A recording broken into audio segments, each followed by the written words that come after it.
दूसरे दिन पे उसको जब खून लगाया, खून के जो है ना वो ज़हर था साहब।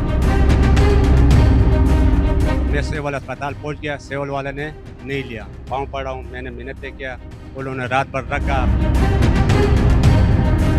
मेरे को बोले कि फारिग है, गरीब आदमी है, हमारा कोई हेल्प कर दो। औरंगी टाउन के रहायशी के साथ भी हॉस्पिटल की जानिब से जो है ज्यादती की गई है। जिस खातून के साथ जो मामला पेश आया है उसके वालिद साहब हमारे साथ मौजूद हैं, उनसे जानते हैं कि आया क्या कहना है उनका।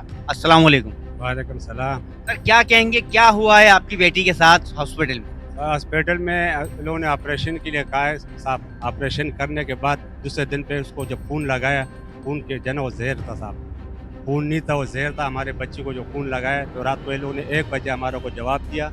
दूसरे दिन पे रात को 1 बजे जब जवाब दिया, तो मैं सिविल अस्पताल पहुँच गया, सिविल वाले ने नहीं लिया, क्लेम नहीं लिया। बोलते भाई बच्ची जहाँ से लेकर गए वहाँ से पारे के ज़िंदा लाश है, तो आप इलादा है कि उसको वापसी ले जाओ। लेकिन मैंने बोला भाई उन लोगों को पाँव पड़ा हूँ, मैंने मिन्नतें किया, उन्होंने रात भर रखा, फलाना टेस्ट, सारे टेस्ट करने के बाद कहानी कोई समझ में नहीं आया।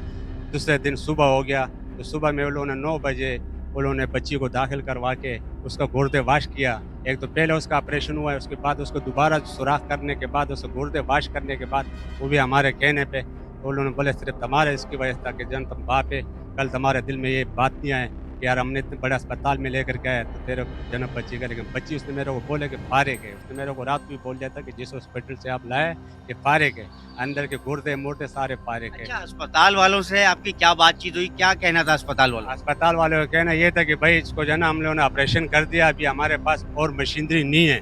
इस बच्ची का जो है ना गुर्दे काम नहीं कर रहे, छोटा पेशाब बंद हो गया, इसको आप सिविल लेके जाओ, वहाँ पे मशीनरी है। उन लोगों ने अपने आप से जो है ना हमारे को रात को 1 बजे रवाना कर दिया।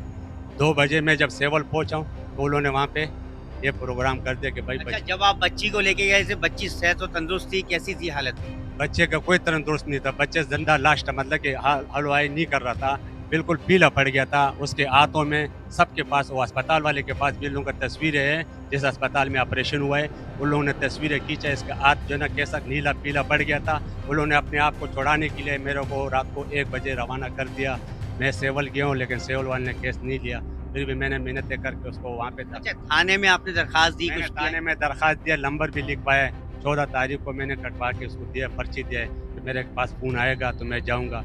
मेरे पास कोई ऐसा इत्तला नहीं है, गरीब आदमी है, हमारा कोई हेल्प करवाओ, क्योंकि अस्पताल वाले ने मना कर दिया। जी जी, नाज़रीन, आपने देखा कि किस तरीके से एक दुखी बाप जो है अपनी बच्ची के मरने के लिए जो है जगह-जगह जाके इंसाफ की फराहमी के लिए इक़दामात कर रहा है, मगर इंसाफ उसे कहीं से नहीं मिल रहा है। इसकी जो है आला हुक्काम से यही अपील है कि मुझे इंसाफ फराहम किया जाए। मेरी बच्ची को जो है नाहक मारा गया है, जो उसका जो ऑपरेशन किया गया था, उसके बाद वो बच्ची सेहत और तंदुरुस्त थी, मगर उसको जो ब्लड चढ़ाया गया था वो एक्सपायर था, जिसकी जो है रिपोर्ट भी जो है SIUT वालों ने बनाई है। मगर ताहल अभी तक जो है बच्ची के वालिद को इंसाफ नहीं मिला है। हमारे चैनल को लाइक भी कीजिए और सब्सक्राइब भी कीजिए और देखते रहिए अल वफा न्यूज़ का आज।